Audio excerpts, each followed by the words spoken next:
أما بعد فأعوذ بالله السميع العليم من الشيطان الرجيم. بسم الله الرحمن الرحيم.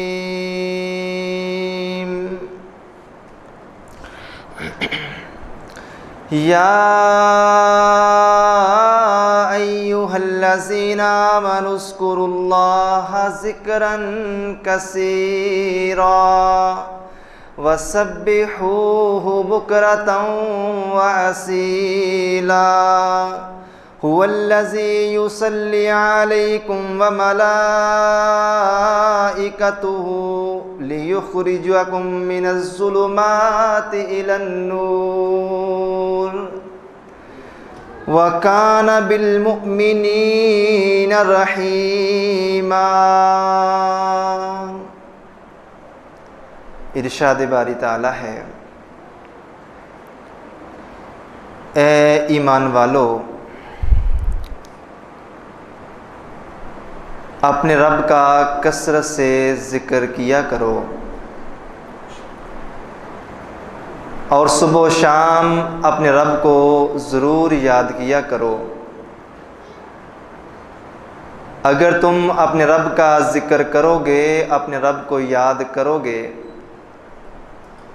تو وہ اللہ تم پر اپنی رحمتیں برسائے گا اور اللہ کے فرشتے بھی تمہارے لیے اللہ سے رحمت کی دعائیں کریں گے،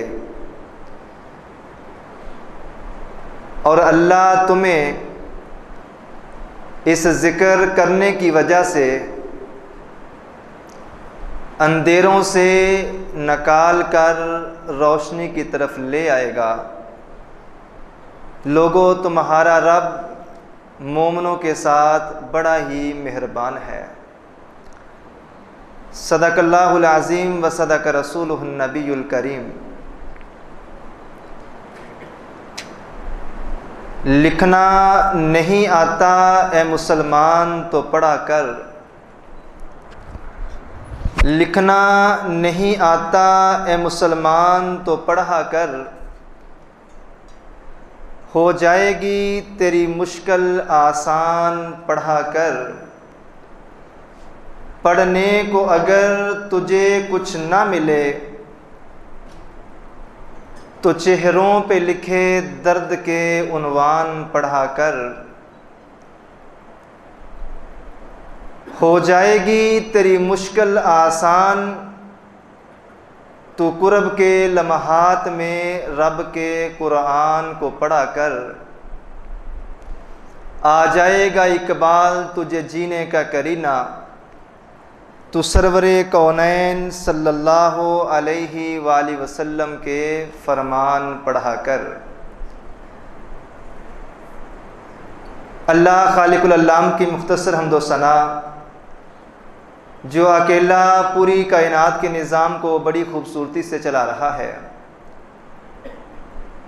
وہ مالک ہمیشہ سے ہے اور ہمیشہ رہے گا۔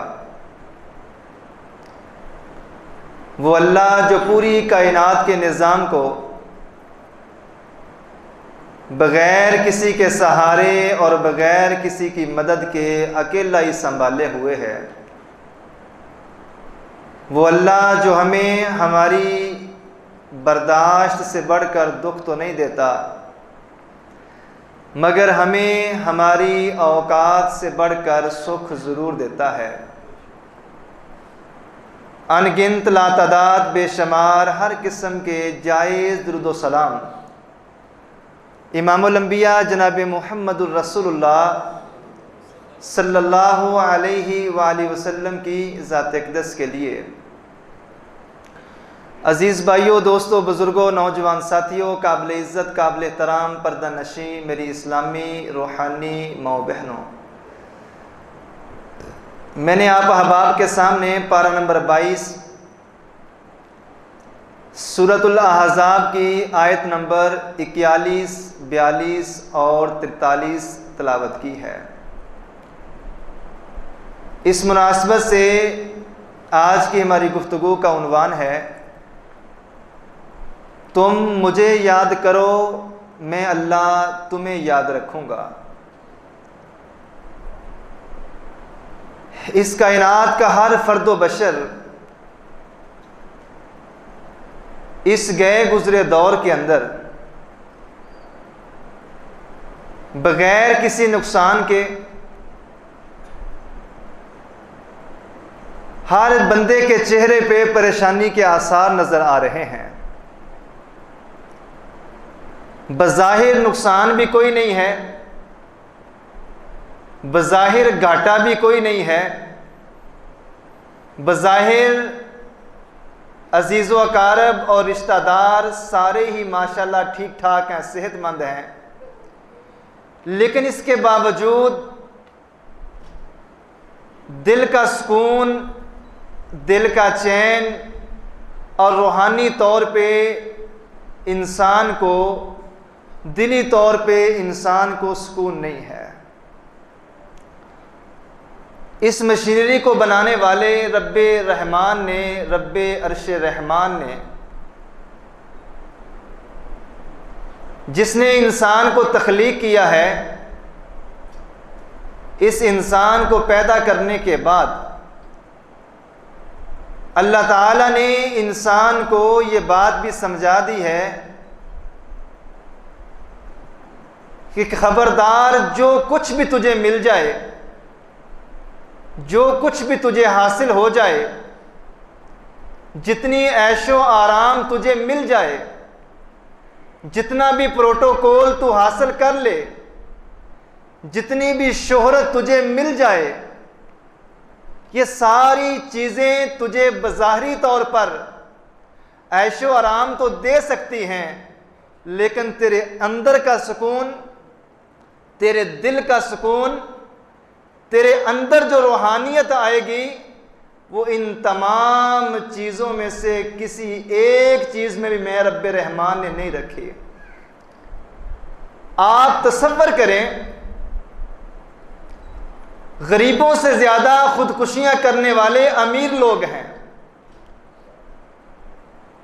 جن کو معاشرے کے اندر کوئی جاننے والا نہیں ہے، ان سے زیادہ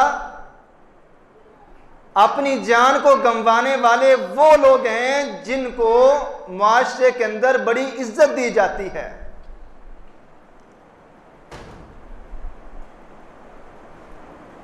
ظاہری پروٹوکول، ظاہری آسائش و آرام اور ظاہری مال و دولت، یہ چیزیں مل کر بھی انسان کے دل کو سکون نہیں پہنچا سکتے۔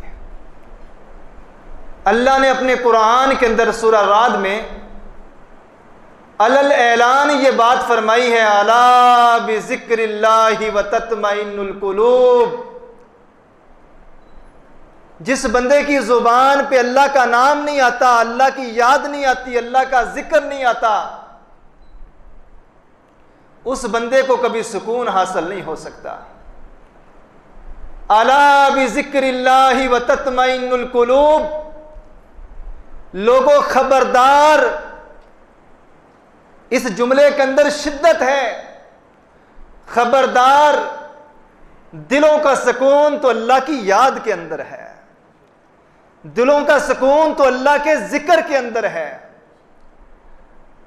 اور اللہ نے اپنے قرآن میں یہ بات بھی فرما دی، وَلَذِكْرُ اللَّهِ أَكْبَرُ، جس بندے کو اللہ اپنی یاد عطا فرما دے اور جس انسان کی زبان پہ اللہ اپنی حمد و ثنا کے اور اپنی تعریف کے بول جاری فرما دے، الا بذکر اللہ وتطمئن القلوب، اور کہیں اللہ فرماتے ہیں وَلَذِكْرُ اللَّهِ أَكْبَرُ، لوگوں اگر تمہیں سمجھ آ جائے تو اللہ کی یاد اور اپنی زبانوں کو اللہ کے ذکر سے تر کر لینا یہ بہت بڑا کام ہے۔ اور کہیں اللہ نے یہ شرط لگا دی، فَاذْكُرُونِي أَذْكُرُكُمْ، لوگوں جب جب تم اپنے رب کو یاد رکھو گے، تمہارا رب بھی تمہیں یاد رکھے گا۔